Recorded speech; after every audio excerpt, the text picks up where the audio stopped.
So my name is Ita. I'm a librarian at Tamworth Library and also Central Northern Regional Library. And I would like to welcome all of you to Judy's talk. And first I would like, of course, to acknowledge that I'm coming to you from the traditional lands of the Camillabog people. And I recognize their continuing connection to the land and pay my respects to elders past and present. And I extend that respect to any Aboriginal people present here today. And of course, it's via Zoom. So we're meeting from different lands. So I would also like to acknowledge the traditional custodians of country throughout Australia and their connections to land, sea, and community. And now it's my absolute pleasure to welcome and introduce Judy Nunn, who of course does not need any introduction, but I will anyway for the two people that don't know her. So Judy has had a successful international acting career, still has one, and she combined it with script writing for TV and radio. Judy has been writing books since the 90s and is one of Australia's leading fiction authors with over 1 million books sold in Australia alone. Unbelievable. And in 2015, Judy was made a member of the Order of Australia for her significant service to the performing arts as scriptwriter and actor of stage and screen, and to literature as an author. That's pretty awesome. So help me welcome Judy. Yay! Thank you, Ita, and hello, you gorgeous Tamworth people. It's lovely to be here. Thank you for that introduction and the warmth of it, Ita. That's lovely. Yes, so when I'm out on my live tour, I always love that term, as opposed to dead tour. I remember a million years ago when I was working a great deal in the theatre, I was on the same circuit in the big theatres in Melbourne, actually, which it features a great deal in the books here. And I was playing at the Comedy Theatre in Melbourne. Beautiful, now gone to God, unfortunately, as so many are. And playing the other side of the road at the Madge was Snow White and the Seven Dwarfs. And the great big thing in front of it was 7 dwarfs live on stage. And I always found that, it would certainly be preferable to 7 dwarfs dead on stage. It's such a funny term, isn't it? But in any event, when I am doing a live performance, as in physically able to be there as opposed to digitally here on Zoom, I always open with a short audio presentation that my husband makes for me, the talented Bruce Venables, actor, writer, singer also extraordinaire. So Brucey does this for me, he has for the last half dozen books, and they're very evocative, and it means that I have somebody else telling you a little bit about my book in a voice that is not this one that you're going to get probably quite tired of after a while. No, I hope not. Anyway, we're here to have fun. But Brucey does this, and it's a real labour of love, and I adore it. So I figured that although I'm not live there, I refuse to be dead, I'll be there digitally and do exactly the same thing. So we'll get Brucey to tell you in his own way a little bit about Showtime. There you go. Ita, if you want to press play. Sure, here we go. My old man said follow the van and don't dilly-dally on the way. Off went the van with me own packed in it. I followed on with me old cockle in it. But I dillied, I dallied, I dallied and I dillied. I lost me way and don't know where to roam. 'Cause I stopped off to have one at the old Red Tavern and I can't find my way home. That particular song was written in 1919, just after the conclusion of the Great War. But it relates to a much earlier time. It's the story of a couple who lose their jobs and can't pay the rent and are forced to do a midnight runner. They get a van and pack their belongings, but there's no room for the woman, and her husband tells her to follow the van.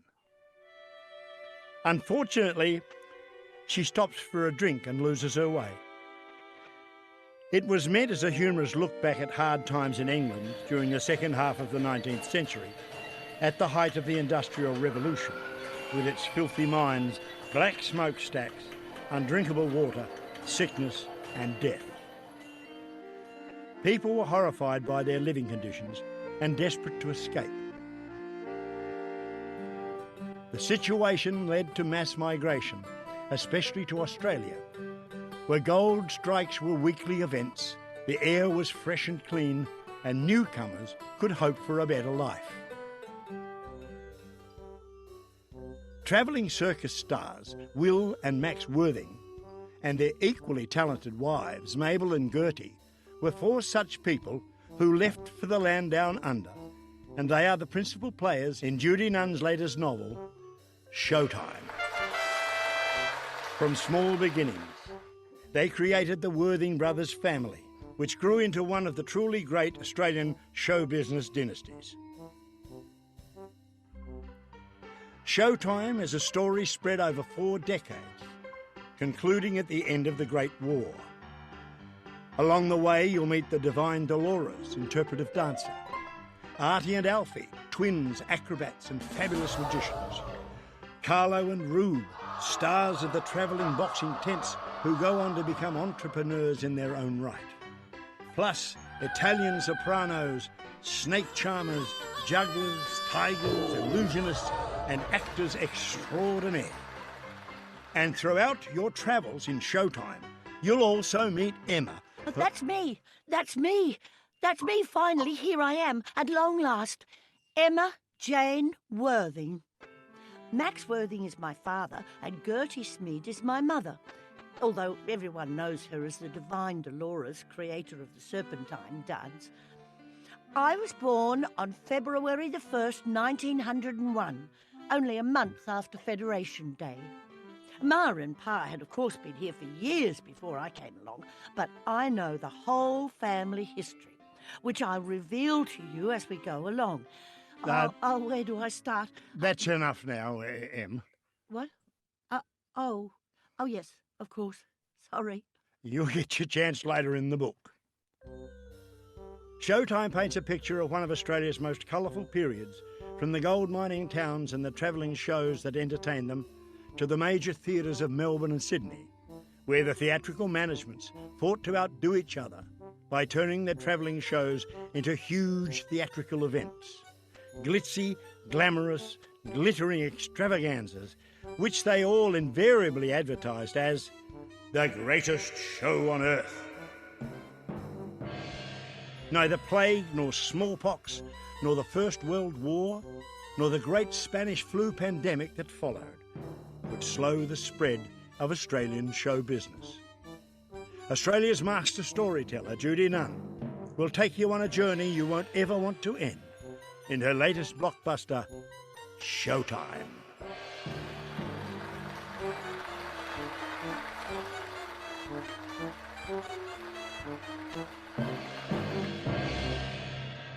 Oh, good on you, Bruce. Thanks, Ida. Yeah, he does a great job, doesn't he? Yes, he writes and performs that with a little bit of me chucked in, which is not usual. We don't usually do that, and records it in a professional mate's recording studio. So it's a nice job, and it is evocative, isn't it? It really does evoke something that, and I like that because it puts me in the mood, and I hope it puts people watching in the mood. So there you are. That's Brucey telling you a little bit about Showtime, and it did that great era, that golden days of Australian theatre really did start out with the gold rush in Victoria in the 1850s, when the goldfields of Victoria were global news. I mean, everybody came from all over the world tens and hundreds of thousands over the following years. And they arrived by ship in Melbourne and then, bought their gear and just headed off to the goldfields. It didn't take very long before entrepreneurs all over the world thought, well, all of that number, that vast sea of people gathered in that one area are going to require entertainment. And of course, the entrepreneurs were right. And they fronted up from the UK, from America, with the various forms of entertainment that were hugely popular in the day. I mean, earlier, in early Australian settlement, of course, there had been, you know, many bits of theatre and this and that, but it really did start up with the gold strikes. And out these came, as you know, you heard in the audio there, with the most bizarre acts, touring around with bullock drays and horses and however they could get around these dusty tracks. And they would have the most ridiculous, there would be, you know, of course, bawdy forms of entertainment. I mean, melodrama, classical, you know, British melodrama. I'm sure there'd be erotica there. And there'd be all forms of exotic stuff, exotic dances and exotic animals indeed. And moving on to, and burlesque, moving on to vaudeville and variety, and also a very popular form of entertainment, which was minstrelsy. Minstrels entertainment, of course, is the big no-no today. I had to put a thing in the front of the book saying, you know, please excuse me for using blackface performers, minstrel performers and minstrelsy in general. I know this is deeply offensive today, which of course it is, but it was a very popular form of entertainment. And what is very interesting, I found in all the research I was doing, of course, is that minstrelsy, which is always associated, hence the disfavor, naturally, is white people blacking their faces up with big cartoon white lips, which is bizarre in itself, of course, and pretending to be black people. And it's deeply offensive. But would you believe, little known fact, there were many, many minstrel players who were actually black people. They were, as we would say now, African American. In those days, I have to use also the term Negro, which people don't these days like so much, but hence, you know, please excuse me, this is the times I'm dealing with. And many of these hordes of minstrel companies brought out by the entrepreneurs of the day from America, there were a great number of them were actually black. And the bizarre thing is that the black entertainers had to black their faces up like coal black to be as black as the white entertainers, and also use the same big cartoony lips and the same white underliner to their eyes, so their eyes go bug-eyed. And so that in itself is totally bizarre, isn't it? But it was a really valid form of entertainment in which black performers found a great deal, and they were hugely talented people. And I have a real bloke in the book because, as is with my historically based fiction, I love creating my fictional characters, moving through historical times and bumping into real historical figures. So there are the occasional characters in Showtime who are actually real people from show business and historically, politically. And one of these guys he's Black American, called Irving Sales. And he came out to Melbourne with a minstrelsy band in 1888. And he became immensely popular. He actually left the minstrel troupe, stayed on in Australia, and set up a duo act of his own with another bloke. He was a fabulous singer, actor, acrobat, evidently also a great physical, you know, he played baseball and goodness knows, so very fit sort of bloke. And he ended up staying on in Melbourne, married a white Melbourne girl, stayed here right through until his death. And I have him touring with my Worthing brothers, as you heard in the audio. The Worthing brothers came out actually the same year that Irving Sales came out, 88, well over the end of the gold rush. And they and their beautifully talented wives, Mabel and Gertie. And anyway, the Worthing brothers, and they have their show out on the road, and Irving Sales is one of the acts that they've employed on the show. And my darling Gertie, who you met briefly as a young little thing coming there on the audio too, she confronts Irving and says, she says, don't you find, because she's worked with minstrels also in the UK, minstrelsy was hugely popular in the UK as well. And she said, Irving, don't you find this a bit sort of insulting? you know, to you lot of people, doesn't seem right to me, you know. And Irving has this great philosophy he comes back with, which from the research I've done on him is actually appears to be really true. Obviously a very wise fellow. And he's the same age as Gertie, if not a little younger. He came out here very young. But he says to Gertie, well, he says, Gertie, he said, I look at it this way, that in Minstrelsy, you have these cartoonish characters, you know, played by white people in blackface, but you have the dandy, the fop, who's a real idiot, and you have the plantation owner, who's a cartoonish character, whom everybody, and then you have all these classic characters in Minstrelsy. And so everybody finds them frightfully funny. But he said, when you look at it, the whole essence of it, he said, you've got white people playing black people who are playing white people who are really ridiculous. And all the white audiences are laughing. So who do you think they're really laughing at? The white people don't know it, but they're laughing at themselves. So the whole thing is a bit of a taking of the mickey.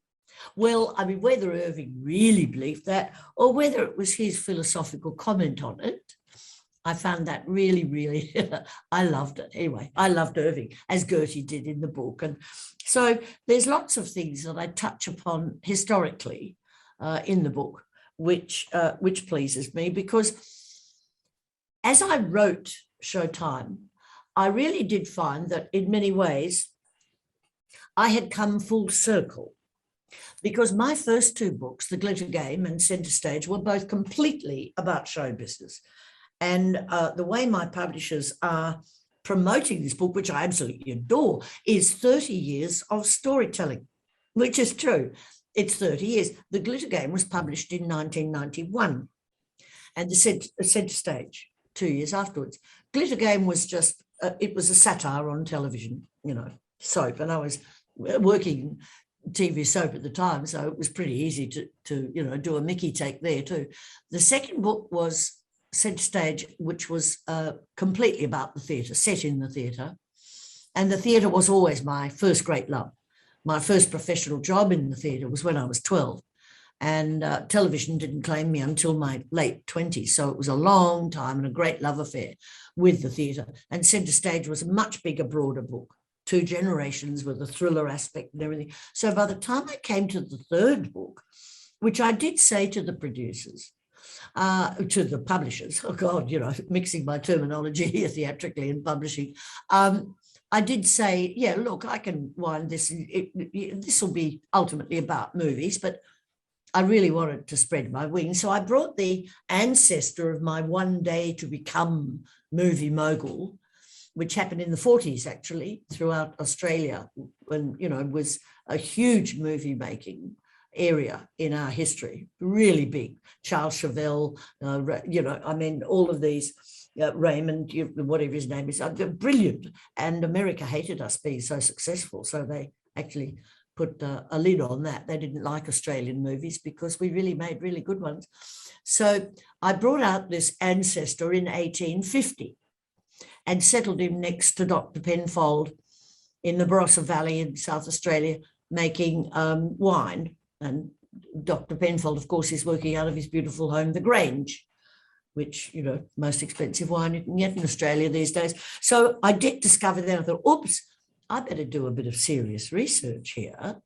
So, you know, what about, you know, viticulture and oenology, let alone 1850s, you know, South Australia, goodness knows what. And that was the start of another love affair. I just loved writing historically based fiction. It was about 150 pages before I even started looking movies in the face. I'm not quite sure how the publishers must have wondered hugely about how they're going to go about promoting this. So, you know, it was a bit of a test for them, but it proved very successful. And I decided right from then on, I didn't have to stick to the KISS principle, keep it simple, stupid, write about what you know, so long as you research it absolutely within an inch of its life and have a great love affair with your characters, because all of my novels are very, very character driven. So that was the start of this love affair with historically based fiction. And so now I've come the full circle 30 years. I'm marrying that love affair of my first great, great love of the theatre with my love of writing historically based fiction. And with this book, my darling publishers, Penguin Random House, brought out this little gorgeous leaflet, which I adore. And forgive me if it flares a bit, but I'll hold it up. In the middle is this heavenly map of Australia and all of my books that have been set in these various places, which I didn't know they were going to do that. It thrilled me no end. Until I saw this map, I really did not know that I'd set a book or books, a couple of them, in various states, several books, throughout the entire, every state and every territory in the country. I have to admit, with the exception of the ACT, because Canberra didn't altogether thrill me, but I apologise to anybody from Canberra. So there we have it. And I always do get asked, as I'm sure most authors do, where do you get your inspiration? And I get specifically what inspires you about writing Australian fiction. Do you study up on some historical aspect or something? Well, I have to say, and I'll give examples of them, just 3, because it's varying. It varies, really does. To give a first example, for instance, a book I wrote called Territory, which is set, not unsurprisingly, in the Northern Territory. And it was inspired specifically by the city itself, by Darwin, which of course was annihilated twice in 42 years. Once in 1942 by the Japanese bombs, and then in 74 by Cyclone Tracy. So it was that specific city that inspired me. But another one might be, for instance, nothing to do with the city, but a specific event. And that one I would quote as an example is Maralinga, which is set in the deserts of South Australia. And Maralinga, eponymously, is, of course, the name of the secretly set up nuclear testing ground. When I say secretly, between the British and Australian government, but with very little knowledge put out to the Australian people. And so many people today, I think, don't know a thing about Maralinga. And at Maralinga, they blew up bombs, they detonated bombs in higher kiloton energy than was dropped on Hiroshima and Nagasaki, doing irreparable damage, not only to the country, but most certainly to our first Australians, to our Indigenous people, because they simply said, well, nobody lives there, it's in the desert. Well, a lot of people did live there, didn't they? And the third example, finally, would be a book I wrote called Heritage. And that is not based around a specific town, although primarily it's around Cooma and the area, of course, of the Snowies. And it's not based about one specific event. It's about a period in our history that I feel very, very much changed the country. And that was, of course, the early days following World War II, from the 50s on for 25 years, but my book is based in the 50s, with the building of the Snowy Mountains Hydroelectric scheme. And during that period, of course, there were, migrants, we just opened up to the migrants to come out and work on the scheme, which was the biggest engineering feat ever undertaken in the country. And we needed all those workers because a whole generation of men had died in the war. So all of these migrants came out, thousands upon thousands.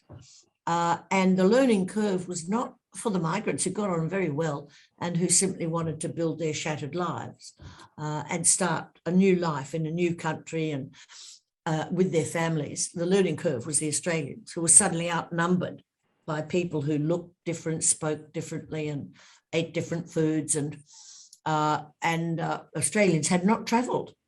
So in the big learning, and I believe that was the sowing of the first seeds of multiculturalism. So those are 3 examples of why I get excited about writing historically based fiction, and how I sort of, adrenalize and all of that, because it's strange when you do research to that degree, you discover, you rediscover the adage, fact is stranger than fiction. Because as you do all this study up, you think to yourself, my God, I didn't know that happened.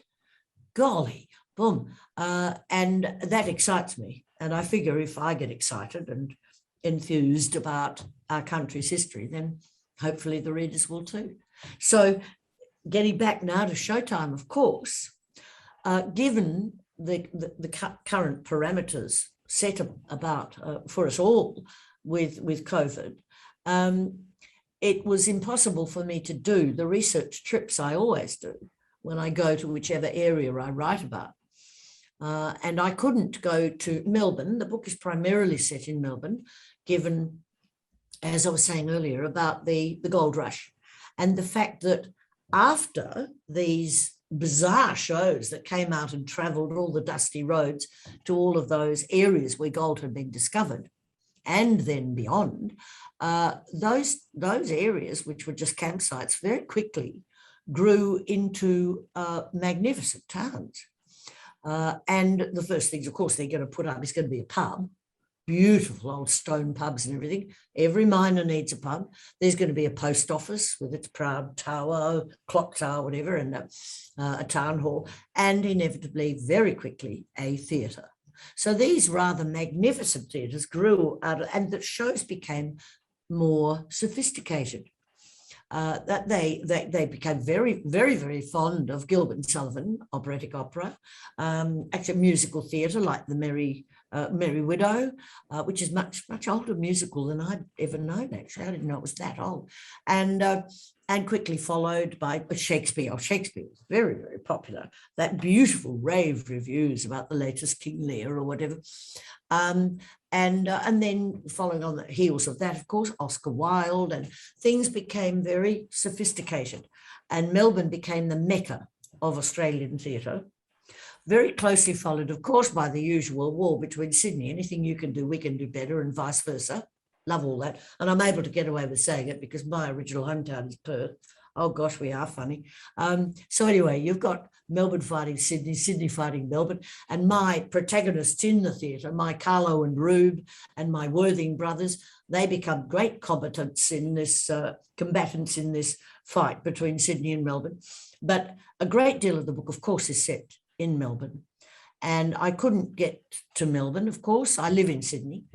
And that was a blow. But fortunately for me, and particularly the theatre me, I've worked a great deal in Melbourne over the years, not only in television back in the 70s, but also a great deal in their beautiful theatres. And even in a couple of the theatres that are mentioned in the book, one of which, by the way, is at the Theatre Royal in Hobart. They go touring far and wide, you know, Perth and Queensland and the dear Theatre Royal, which is the oldest still functioning theatre in the whole of Australia. And it's gorgeous, complete with Ghost, Fred. I've performed at the Theatre Royal twice and have never seen Fred, which is such a pity. My dear friend Jackie Weaver has. I've recognised her in the book as having, well, just in acknowledgements, having seen Fred. She'll swear to it, as many will. But Fred is a real ghost at the Theatre Royal, and there are others. Beautiful one at the Princess Theatre in Melbourne. So despite the fact of not being able to travel with COVID, I could wander down the lane of Melbourne's historical theatres, and it's not quite the same as being there and wandering the streets and seeing them, you know, 150 years ago, not quite the same. But I did feel a great knowledge, and the beauty of coming back to my first great love of theatre and in writing of it historically, I was hit by the strangest sense of familiarity. Because although I'm dealing with a period way before my existence, from the 1880s virtually, when my troops came out here, to the end of World War I, 1920, in essence, the spirit of the theatre and the people who inhabit it hasn't actually changed all that much. There are so many recognisable factors, one being, as I've mentioned, the ghosts. So many old theatres have ghosts. Terrible things happen in theatres. I mean, fire is prevalent. Nearly every old theatre has been burnt down, very often, thank goodness, to be, you know, resurrected and refurbished. But theatres are rampant with fires, mainly through the lime that was used in the lights during those early days. It's a caustic chemical reaction. Hence you get seeking the limelight and all of that, because lime was used in these lamps. So fire is a big one. People die in fires. There are always ghosts from terrible accidents happen in theatres. So I love the prevalence of people who believe in ghosts in the theatre, and the ghosts are there. I love the superstitions that still exist and did way back in the time of which I'm writing. One of the most famous being never mention the Scottish play. So I'm sure most people know when the Scottish play is mentioned without its title, the reference is actually to Macbeth, but not only is the title never to be mentioned, but no quote ever from the play unless you are actually performing the play. And in the performance of the play, it is always beset with terrible accidents.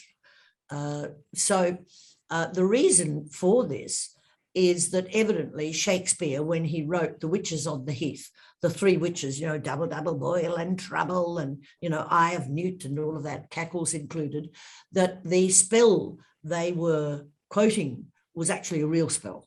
So that there is a spell on Macbeth. I always like that one, yeah. So if you do actually inadvertently come up with a quote from Macbeth and you happen to be in a dressing room, by rights, you have to be sent outside, turn around 3 times, the door shut behind you, turn around 3 times, knock, be allowed to come in, then spit or curse or both, dependent upon what the belief is in that particular theatre, and then the spell will be, that'll be okay, you'll be forgiven. So there's all of these things. There's also the interesting one of no whistling anywhere in the theatre, well, particularly backstage, dressing rooms or anything. The reason for that is a practical one. Because in the old days, it's no longer practical, but, so many things that are not practical are still absolute gospel in the theatre.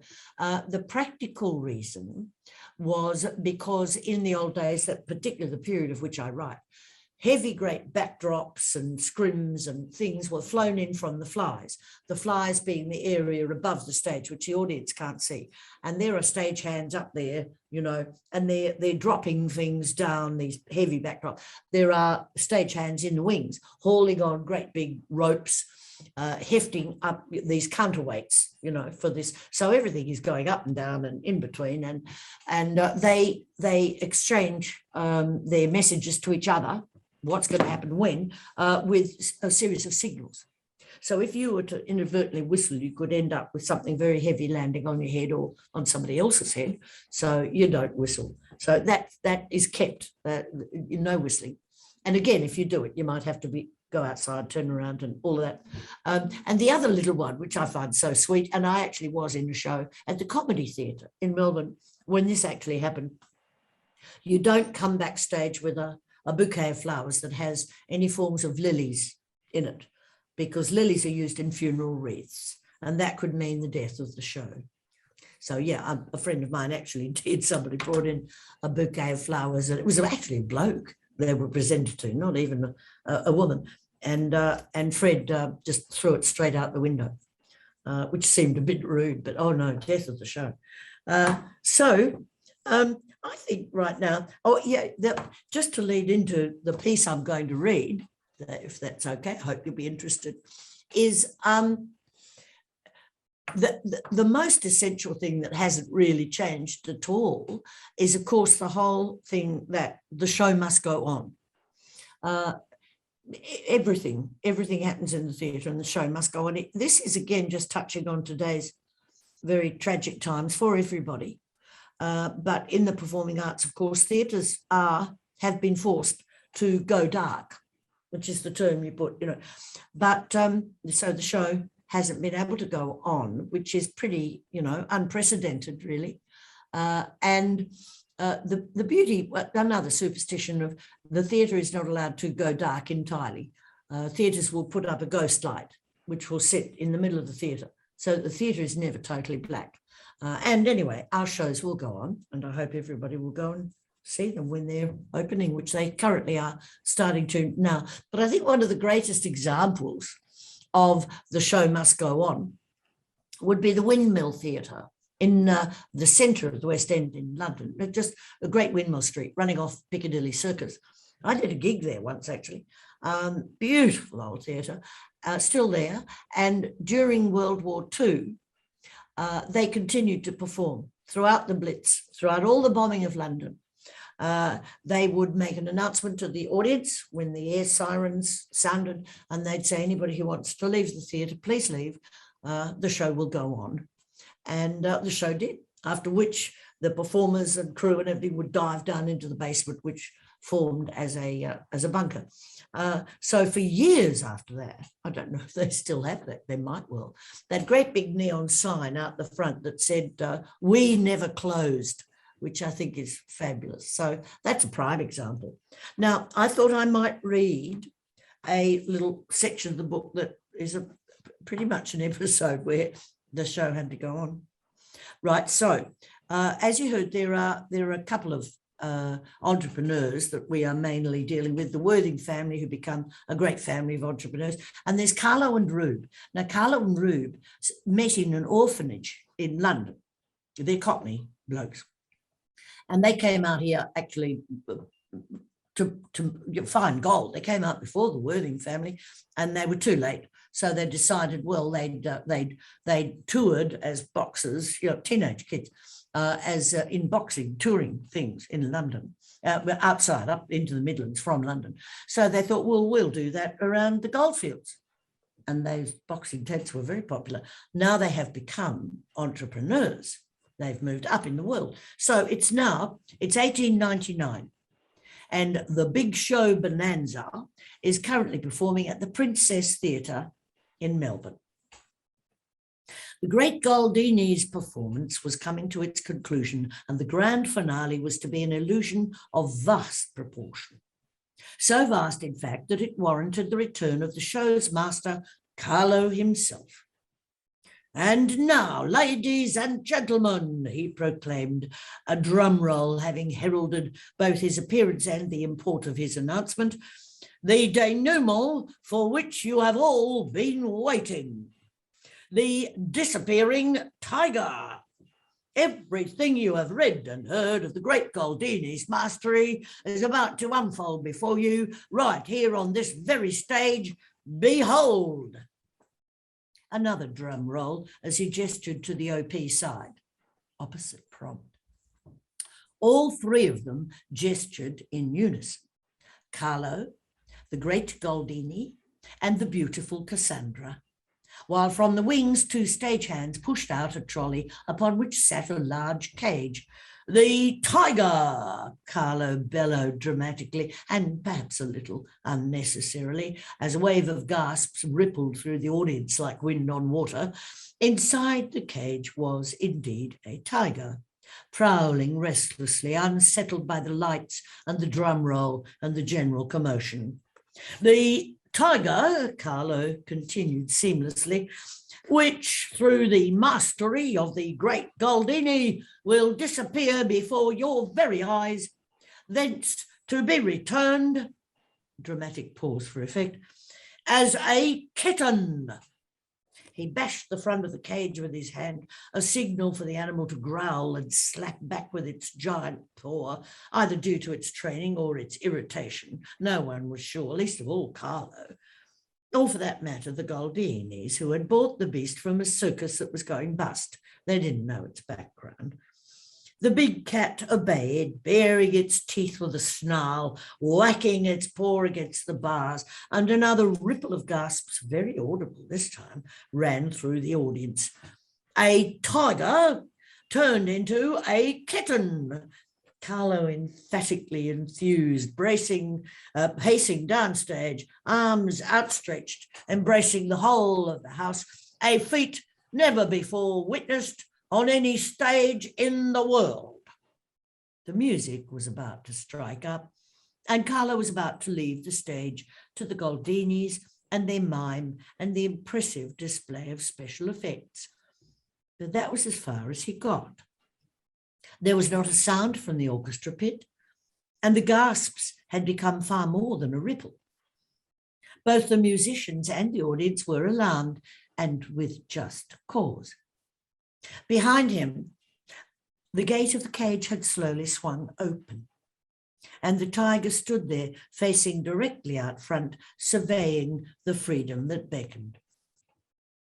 The Goldinis, posed either side of the cage as they were, exchanged looks of horror. Neither could move, husband and wife simultaneously rooted to the spot. Then the tiger stepped out from the cage, negotiating the 1 foot drop from the trolley with threatening elegance. The beautiful Cassandra gave a terrified scream and headed for the wings OP, while the great Goldini raced for the prompt side, equally terrified but cursing his wife. He'd never wanted to do this trick in the first place, but she'd insisted exotic animals were the latest thing, and the bigger the better. Cassie could be so dumb. Carlo turned to see what all the ruckus was about. He froze. The tiger was standing centre stage, its eyes following the direction from whence the screams were still audible. The screams stopped. Someone had shut Cassie up. The tiger turned its attention to the next distraction, which was Carlo. It took a step towards him, then paused, yellow eyes unblinkingly fixed upon this creature of interest. Those in the front row of the stalls were starting to panic. People were getting up out of their seats, prepared to flee. Then, "No, don't go," Carlo said, the voice of calm, but also the voice of compelling authority. "There's no cause for panic, I assure you. It's all part of the act." And they believed him. They sat back down in their seats. The musicians in the orchestra pit knew better. Being the professionals they were, however, they did not disrupt the performance, choosing instead to quickly and silently steal away. Carlo was left to put on a show. He faced the tiger. "Here, Kitty," he said. "Here, Kitty, Kitty." And incredible as it was, there were laughs from the house. Nervous laughs, perhaps, but laughs nonetheless. So far, so good, he thought. Adrenaline coursing through his veins, he had them under control. He took off his tailcoat and, holding it out in front of him like a cape, adopted a matador pose. "Toro," he said. "Toro, Toro." He didn't dare jiggle the coat as a matador might his cape for fear of agitating the beast. But this was Showtime. He had to make things entertaining. The tiger, totally focused upon Carlo and perhaps intrigued by the coat, started to pad very slowly towards him, intent upon investigating. Carlo equally slowly backed away. "Toro, Kitty, Toro," he said. The mention of Kitty didn't raise a laugh this time, the audience holding its collective breath, not daring to break the moment. As if in slow motion, man and beast circled the stage. Carlo cautiously backing, the tiger following, or was it stalking? Was it at any moment about to pounce? At one point, Carlo, in his determination to entertain, gave the coat a small jiggle, and the tiger swiped a huge paw at it, a shared gasp from the audience. A very taut moment. No, he decided he wouldn't try that again. But the tiger did seem intrigued by the coat, Carlo realised. "Tigers and kittens are very closely related," he said, keeping his voice calm in order not to excite the beast, but making sure at the same time it reached well out into the auditorium. The acoustics at the Princess Theatre were excellent, as he knew. "They're all just the same, really," he went on. "It's only a matter of size. Wouldn't you agree? Here, Kitty," he called once again, the coat still held at arm's length. "Here, Kitty, Kitty." No laugh, but he hadn't expected there would be. The circle was nearly completed now. They were back to the cage. Beside him was the open gate. Did he dare? He backed a step or two further. The tiger was beside the open gate now. Yes, he decided he did. Carlo jiggled the coat more vigorously this time, and as the tiger once again swiped at it, he quickly pulled his arms into his chest, the animal's paw missing him by inches. Then, in one swift action, he hurled the coat into the cage and stood facing the tiger, wondering which option would find favour. What's it to be, he thought, the coat or me?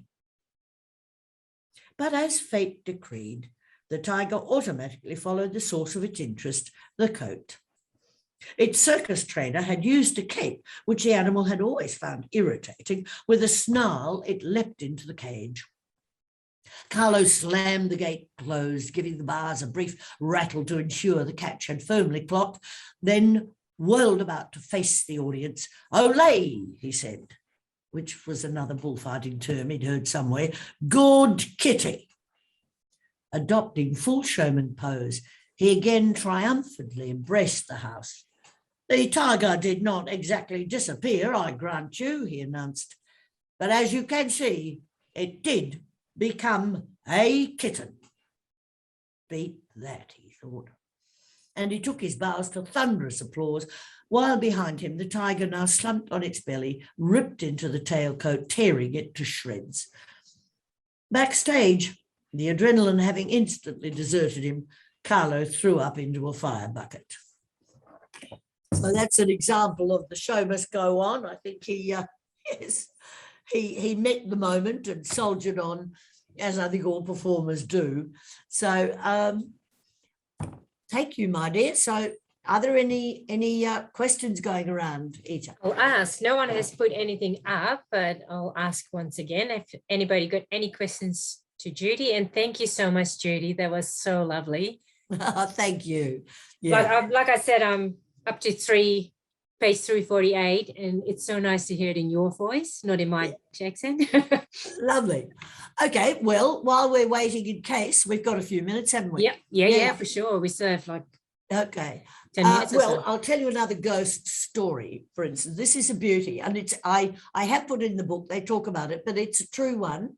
It's at the Princess Theatre, which, funnily enough, is the theatre there where I have my, fictitious character, Carlo, doing a fictitious thing that could very well have happened, believe me.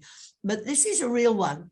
It was in, I think it was 1904, and J.C. Williamson's, James Cassius Williamson, of the famous JCWs, which was referred to as the firm. It was the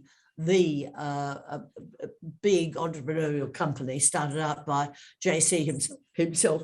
And it was a production he was doing of Faust. Don't know whether one can ask. Oh, sorry. Okay. Someone just came in. Did you just maybe wait till Judy finishes her story? I just found out how to work the damn thing. I'm sorry. Okay.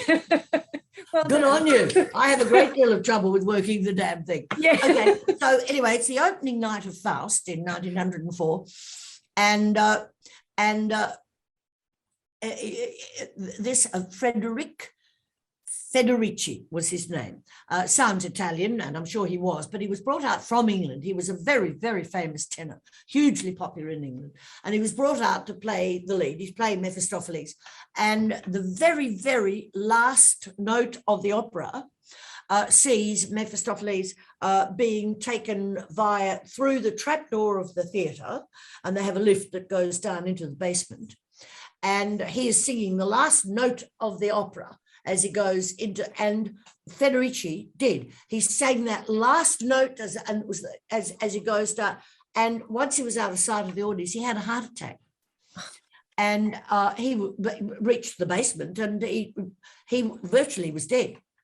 And up on stage, the curtain calls, and all the actors are up there on stage. And they all swore later on that Federici was there with them, holding hands and taking the curtain call. They all said, well, he was there. But he wasn't. They discovered his body in the basement. They took him up to the green room, and a doctor was called, and he was declared dead. And his ghost, evidently, for years after that, they kept a seat on every opening night for Federici, vacant, even if the house was full, vacant in, I think it was the third row in the dress circle, a special seat for him. And he has been seen by actors and staff to this day wandering the theatre late at night in evening dress, full evening dress. Isn't that a lovely ghost story? I love it. Yes, I like it. I love your ghost stories through the book. I don't like to read them at night. It's too scary.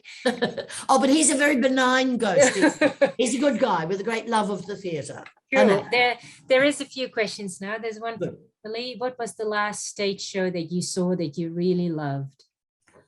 Oh, the last stage show that I saw. Look, I saw, and it's in Nancy Hayes' Divine Little Theatre. It was named after Nancy, who's one of the loveliest women in the whole of show business. Used to be the Darlow Theatre in Sydney, and it's now the Hayes Theatre.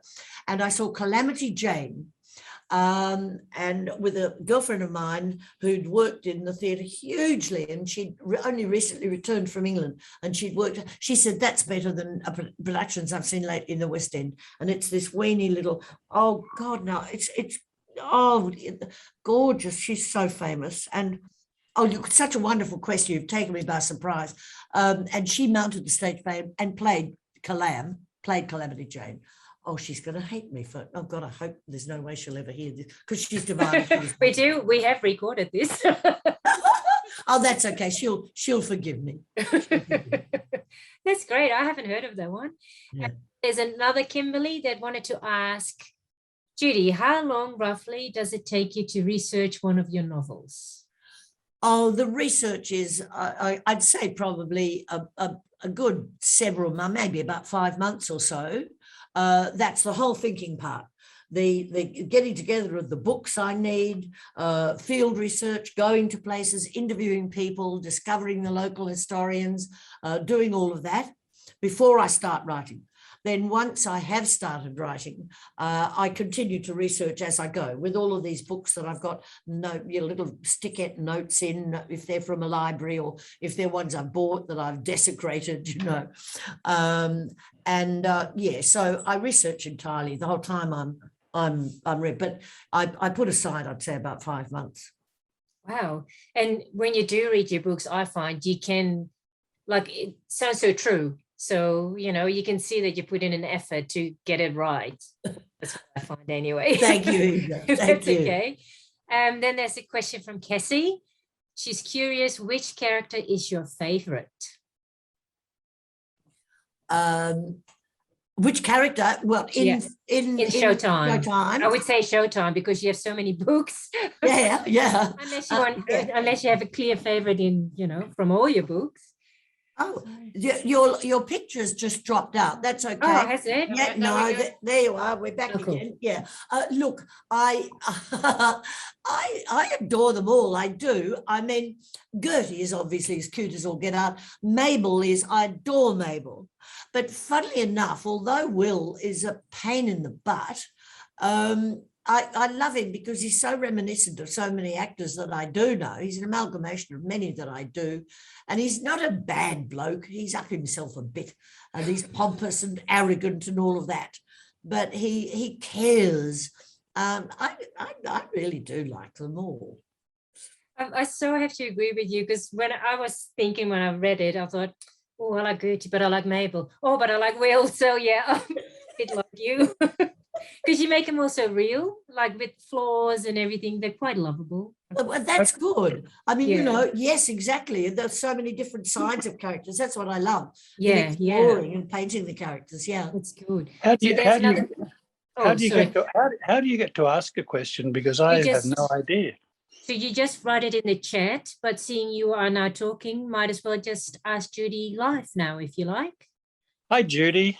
Hello, you're obviously as ignorant as I am. Look, I'm a bit of a Luddite, but not that bad. But I feel tonight like I'm an absolute amateur. Judy, my name's David Foster, and you may remember me. I was an actor once upon a time in the olden days. Oh, David, hello. Of course I do. Darling, I'm far more of a Luddite than you are. Believe me. Hello, David. Good to hear from you. I just wondered, I'm a bit of a virgin as far as your books are concerned, and I'm now determined, having heard all about Showtime, that I'm going to get it. So, but can I ask you, I always thought, when I suddenly realized that you had become a writer, I thought, oh, she's writing romantic novels. No. for young ladies or something, and of course you don't.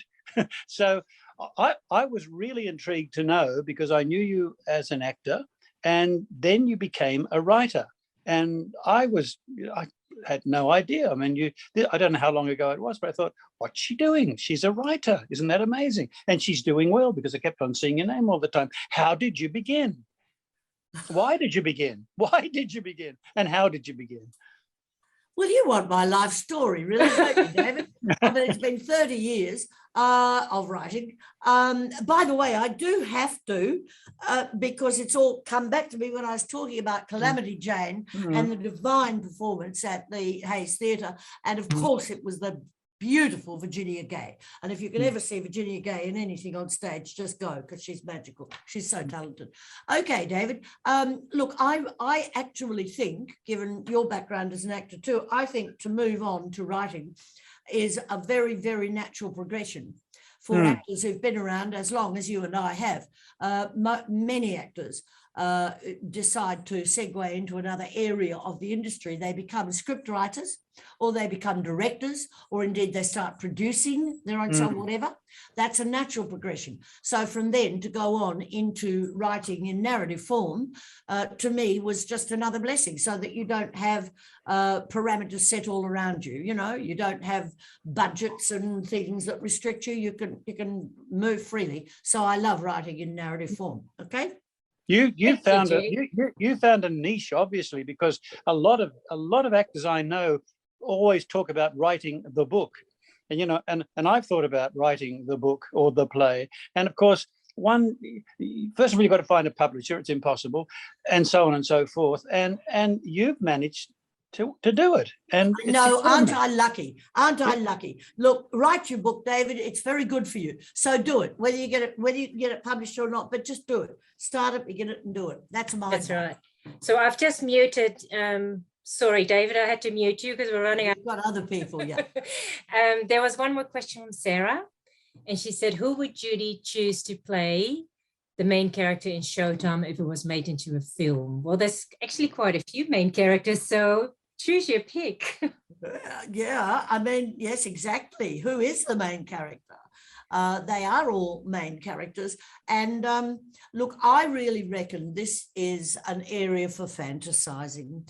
I reckon, sorry, who am I speaking Sarah. to? Sarah, I have a great test for you. This is an exercise for you to do. You think of your favorite actors and you cast the movie. I think you'll have great fun doing that. And then we can tell Judy afterwards. Yeah. Judy, this was so much fun. Thank you so much for coming to Tamworth virtually. And hopefully, you know, after COVID, you can come again and see us in real life, because it's fabulous having you in the library. And I know we always get a huge crowd when you're in. If you want to read Judy's books, you can get them through the library. And we have Collins Booksellers of Tamworth. They are always supportive of our events, so you can get her books there as well. I would like to thank the audience, of course, but really, really, I would like to thank Judy for coming to Tamworth. So everybody, if you want to, you can put your sound on and you can put your video on so you can wave to Judy. And I just want to say thank you so much. Loved it. Look, Ita, oh, look at all you gorgeous people. This is all right. And Ita, thank you for coming in on a whole thing. And Ita, thank you for conducting such a lovely get together. Oh, it was lovely. Thank you. Bye. All the best. Bye.